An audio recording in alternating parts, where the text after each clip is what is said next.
முதல் கட்ட விசாரணையில் 8 சஸ்பெக்ட்ஸ் செக்யூர் பண்ணியிருக்கோம். என்ன மோட்டிவ், என்ன ரீசன், அதில் யார் யார் இன்வால்வ்டு, வேற என்ன பின்னணி இருக்கு. இன்னைக்கு செம்பியம் போலீஸ் ஸ்டேஷனில் நடந்த கொலையில் மர்டர் கேஸ் பொறுத்திருக்கும் முதல் கட்ட விசாரணையில் 8 சஸ்பெக்ட்ஸ் செக்யூர் பண்ணியிருக்கோம். முதல் கட்ட விசாரணையில் இந்த 8 சஸ்பெக்ட்ஸ்க்கு இப்போது இனிமேல் கொஞ்சம் விசாரிச்சுட்டு அவங்க ஃபர்தர் இன்வெஸ்டிகேஷன் பண்ணிட்டு அடுத்த ஆக்ஷன் எடுக்கும்.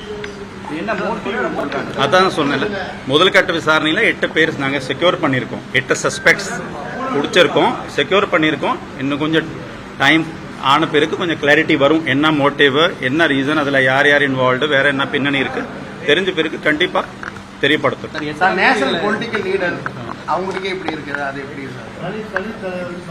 கண்டிப்பா அதுல நடந்த மர்டர்ல கரெக்டான ஆக்ஷன் போலீஸ் எடுத்துட்டு இருக்காங்க. இப்போ பாத்தீங்கன்னா ஒரு 3 மணி நேரம் 4 மணி நேரத்துல 8 பேர் செக்யூர் பண்ணியிருக்கோம். 4 மணி நேரத்துல ஒரு 10 டீம் நாங்க ஃபார்ம் பண்ணிட்டோம். வெறும் ஒரு 4 மணி நேரத்திலே ஒரு 8 பேர் செக்யூர் பண்ணியிருக்கோம். அதனால expeditious action is being taken. Secure பண்ணி பேர் சொல்லிட்டேன், பேர் அப்புறமா சொல்றேன். இப்போ முதல் கட்ட விசாரணையால ஏற்கனவே இவர் மேல நிறைய த்ரெட்டன் இருக்கக்கூடிய விஷயங்கள்லாம் இருக்குது. அப்படி இருக்கும்போது இன்டெலிஜென்ஸ் இது சம்பந்தமா ஒரு ரிப்போர்ட் போட்டதாகவும் அதை போலீஸ் சரியா கண்டுக்கல அப்படின்னு விசாரிச்சுட்டு இது நீங்க சொன்ன இன்ஃபர்மேஷன் கண்டிப்பா நாங்க விசாரிச்சுட்டு தக்க நடவடிக்கை கண்டிப்பா எடுக்கும். அப்படி விசாரிச்சுட்டு